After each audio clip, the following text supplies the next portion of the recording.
standing tall on NATO's eastern front. A European armada on alert for threats to its economic lifelines. Of course, you feel much more confident knowing that you are a member of NATO when you're out there and when you experience Russians on the sea. And Chinese ships with Russian crews suspected of sabotage. Russia couldn't be in the war right now at this point if there wasn't Chinese support. High stakes on the high seas as war continues to rage in nearby Ukraine, destabilizing the entire region. Because you could be next. We could be next. All of us are thinking that what happens the next?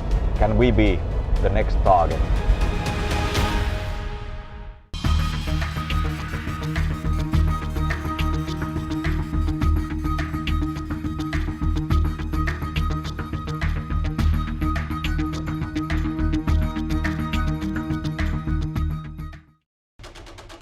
I'm about to embark on the HMS Sundsvall, one of the corvettes in the Swedish Navy, as it's about to take part in one of this nation's first missions as the newest member of NATO.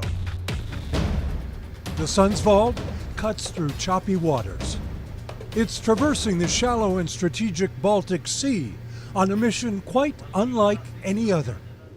As the newest member of the North Atlantic Treaty Organization, the Swedes are taking part in Operation Freezing Winds, a NATO exercise hosted by neighboring Finland, another newly minted partner in the alliance. After Russia's large-scale invasion of Ukraine in 2022, both countries chose to abandon their longtime stances as neutral, non-aligned nations for the sake of security. Lieutenant Commander Jonas Lofgren is the Sundsvall's captain. Something that wasn't going to happen did actually happen, that Russia invaded one of their neighbors. So it was quite a awakening for the whole Swedish society and of course the Swedish armed forces. Bit of a shock. Yeah, absolutely. Bit of a shock for the entire region. Yeah. All of Russia's neighbors. Yeah. What do you think will happen should Ukraine fall? I don't want to think in that context, but you have to as a military. God forbid, because Russia can acknowledge for themselves that it's okay to invade other countries and being successful. So, well, of course, NATO will be much more important than it already is, which is very important. It is in the belly of this state-of-the-art vessel where constant surveillance and detection takes place. Cat and mouse, east and west, a new Cold War. Each side, for now, keeping its distance, but suspicions are high. NATO's Article 5 states should any member be attacked, it's collective security. An attack on one is an attack on all, including the United States. Eleanor Larson is a surface warfare officer. What's a surface warfare officer do? The surface-to-surface missile is our main weapon. So we're kind of just coordinating the surface picture, so all the civil ships, we know about them. The Baltic is not a deep body of water. Belligerents can get up to no good here, causing potential chaos without firing a shot. Just as we were crossing in late November, one of those civil ships, the Chinese-flagged bulk carrier Yipeng 3, was accused of dragging its anchor along the seabed, cutting vital undersea data cables linking Finland and Germany, Sweden and Lithuania. In the case of Baltic Sea cable cutting, it was a Chinese ship with a Russian crew. So we can argue that China has done it already years. It happened again in late December. Finland's President Alexander Stubb says heightened security in the Baltic is a priority. The Finnish government and Finnish authorities have been dealing with an incident in the Baltic Sea whereby 4 cables have been broken. The Eagle S, a tanker suspected of being part of Russia's shadow fleet, skirting Western sanctions by covertly transporting Russian crude oil, is accused of dragging its anchor and cutting cables, including electricity cables, between Estonia and Finland. The Finnish Navy halted and boarded the ship, which, according to some reports, was outfitted with electronic spy gear. It's too soon to draw conclusions yet why this happened. We know who did it. I think they are pretty sophisticated if we often are not even able to tell who is behind the activity. Thank you. It's not traditional warfare, but it is hybrid warfare, says Helsinki security analyst Aleksi Aho, keeping the region off balance. We are seeing the rise of China and also Russia increasingly trying to promote this idea of Ruski Mir, meaning the Russian world in its neighborhood. And there is this rising coalition of autocracies working together all over the world, developing new methods to destabilize our societies. The former U.S. ambassador to Ukraine is John Herbst. He is now the senior director of the Atlantic Council's Eurasia Center. He would like to see a more vigorous response from NATO and the United States. Putin will wait and see how NATO, led by the United States, reacts. We've seen a real uptick in Russian sabotage operations in Europe, and even an effort to put bombs on a DHL plane heading to the United States. No response from NATO. That's a serious failure of will and of policy. So Putin's already playing with NATO's deterrence right now. Those games will grow in severity and in frequency. Just ask the people who live here if Russian aggression is affecting them. Finland was a non-aligned country for so long. How do you feel about the fact that you are now members of NATO? I think this was a very good, actually, thing what happened, and I wonder why it took so long for us to join the NATO. Unfortunately, we were forced to wait the conflict in Ukraine, but it's good, and I'm really happy for them. Should Vladimir Putin win the war in Ukraine and Ukraine falls, how are the other neighbors of Russia, like you, going to look at their safety? I believe that the Northern Europe or the Scandinavia or Baltics, we will not accept that Putin will win. And I truly trust that it will not happen. I hope so. Are you surprised that it's almost as if the Cold War is coming back? Of course we are surprised. We were really trustful for a peaceful life. Are you afraid? No, I'm not afraid. I'm not afraid, but of course thinking about all the possibilities. All the possibilities.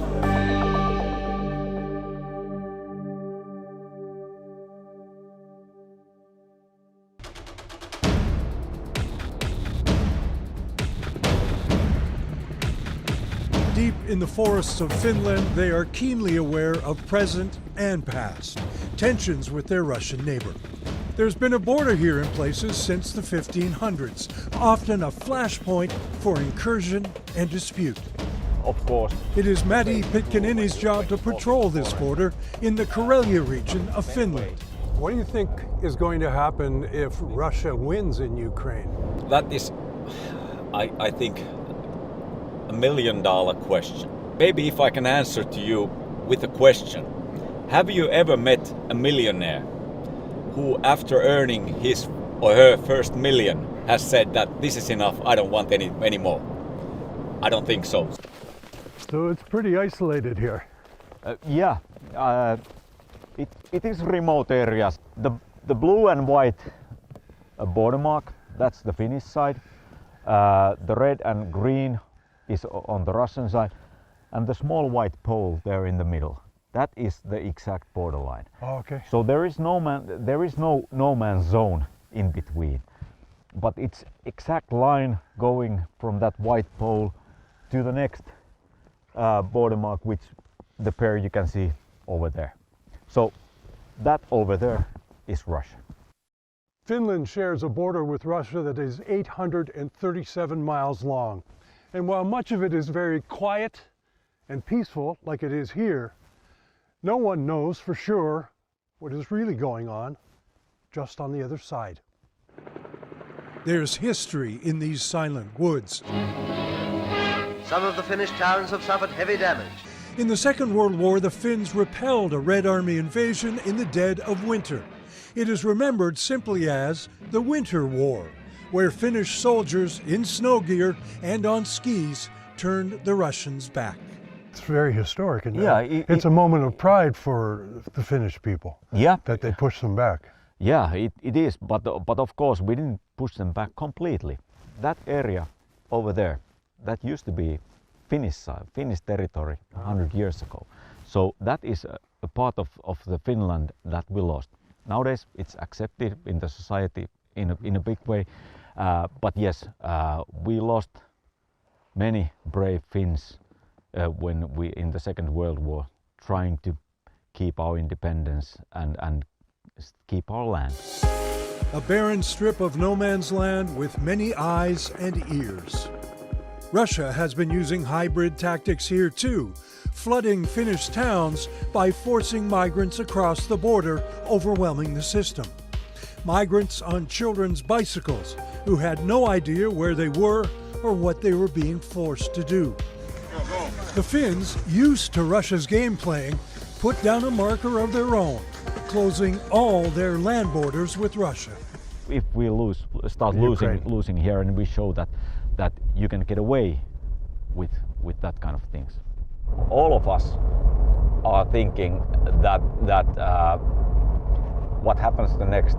Can we be the next target? Sweden and Finland gave up neutrality to join NATO following Russia's invasion of Ukraine. Now they're providing their citizens with written guidance on how to prepare and survive should, quote, hostile entities threaten their national security. If the time comes, we're gonna do what needs to be done. You'll have to go to the army? You will anyway though, yeah? Yeah. You're going to serve your country.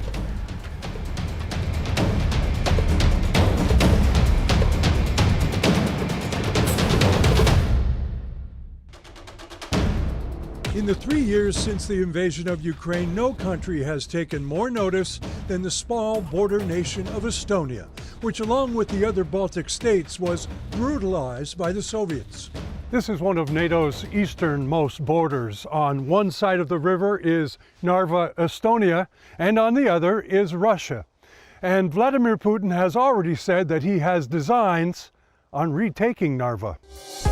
With an Estonian flag on one side and a Russian flag on the other, the city of Narva and its 13th century castle sit precariously within arm's reach of a much larger neighbor and former master.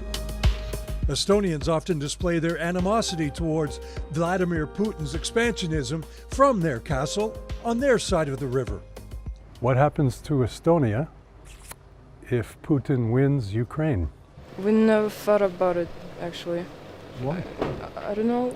It's terrifying to think about this. Yes, and the part of our brain is just blocking. This scary thought about... Yeah, because we don't know what this guy wants and what consequences this will bring to us. The Narva border today is closed to all but foot traffic.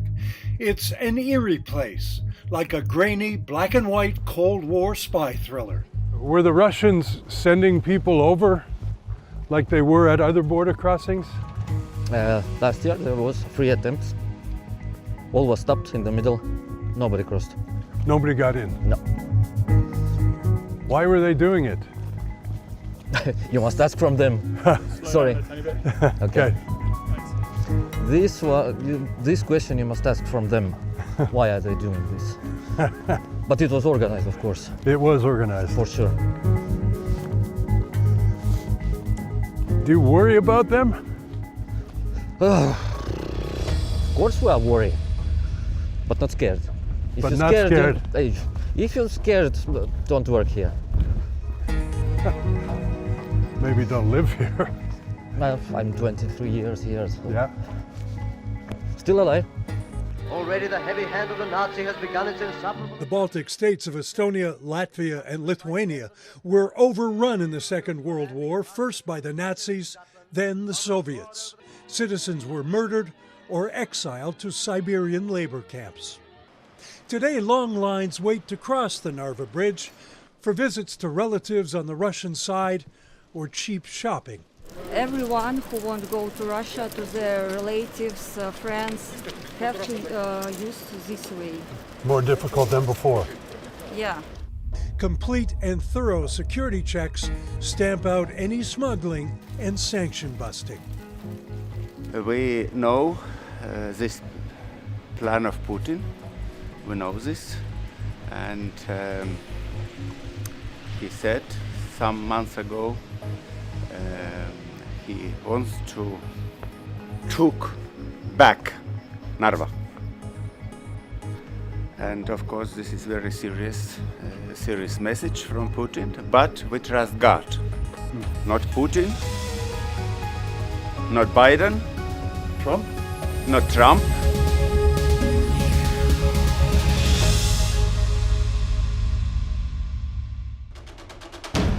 In the Estonian capital of Tallinn, the deputy director of the Police and Border Patrol says Russia's hybrid harassment is a daily occurrence. Have they also been sort of jamming your radio signals or communication attack? Yes, they're doing that. GNS jamming is everyday thing. Basically, everyday GNS signals is Russian Federation try to jam them down, and it's sometimes it affects our commercial aircraft companies, and we have been some cases where they wasn't able land. While Vladimir Putin has suggested that he invaded Ukraine to keep NATO out of his backyard, his actions have resulted in just the opposite. These are NATO tanks, new British Challenger tanks to be exact, inside Estonia.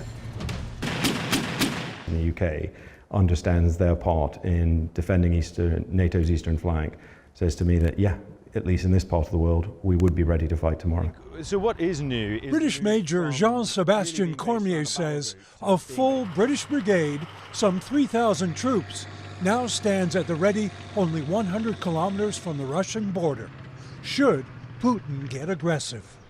Perhaps part of your job is to now show that aggressor that you're serious. And I think that we do that every day by being here, by having our people here, by rehearsing brigade deployments out here, as we did with 16 Air Assault Brigade last year, as we will do with 4 Brigade this year.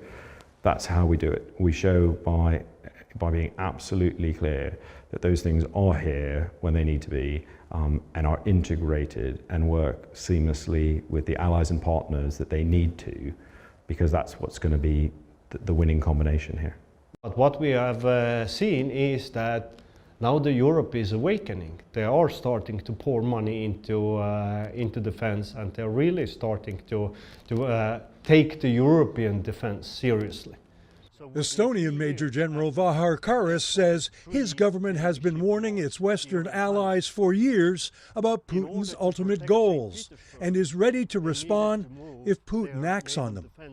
What happens if Vladimir Putin wins the war in Ukraine? Baltic states would, for them, maybe seem like the most kind of suitable next target, taking the Baltic countries kind of small number of inhabitants. It's a very narrow territory, but every day we are working to get this message over to Russia that even if you try, we will make you pay.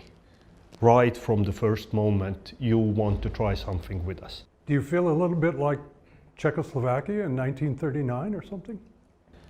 No, because we are members of NATO. Czechoslovakia was pretty much alone at that moment. And if the question is whether Estonia can do it alone, well, we are not alone. We have the Latvians, we have the Lithuanians, we have the whole NATO. And we know that Article 5 works, because otherwise the countries in Western Europe and across the Atlantic will have larger problems they have to start to solve if NATO is not working. I think is that if Russia will succeed in Ukraine, then we don't have this international world order we used to have. It means that you can change the borders of independent country with war. In a Tallinn park, we meet former Estonian intelligence officer Marek Kov, now of the International Center for Defense and Security. His take? In assessing the security threats the Kremlin poses, the West also needs to call out Putin's bluffs. I don't think Putin is irrational man.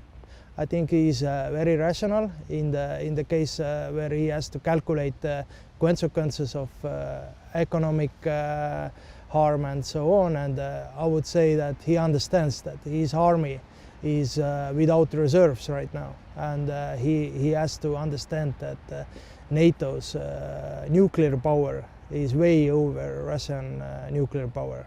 So in this case, I would say that he's bluffing a lot, and we shouldn't perceive his bluffs as powerful. Are China and Russia that allied? They are definitely allied. It's for sure that Russia couldn't be in the war right now at this point if there wasn't Chinese support. So Chinese are giving material support. They are buying Russian oil, but they are also providing some dual-use technology. You want to stop Putin? You don't have to lose one American soldier. Just arm Ukraine appropriately and allow them to use our weapons as they see fit. In conjunction, talking to us, but as they see fit. And finish the job. Yes. The weakness of our policy under Biden has increased the chance of ultimately a clash between the United States and either Russia or China. There are people around Trump, the loudest people around Trump, who would pursue a policy far weaker than Biden's. And like Biden, they've been intimidated by Moscow's nuclear bluster. I also understand that people in Trump's camp are very concerned that this could also be Biden's disastrous withdrawal from Afghanistan moment. That too is a positive indicator that they will seek an endurable peace, a sustainable peace. Trump, as a president, as a leader of the free world, has this opportunity now become the Churchill of our time. This is Estonian Foreign Minister Margus Tsahkna.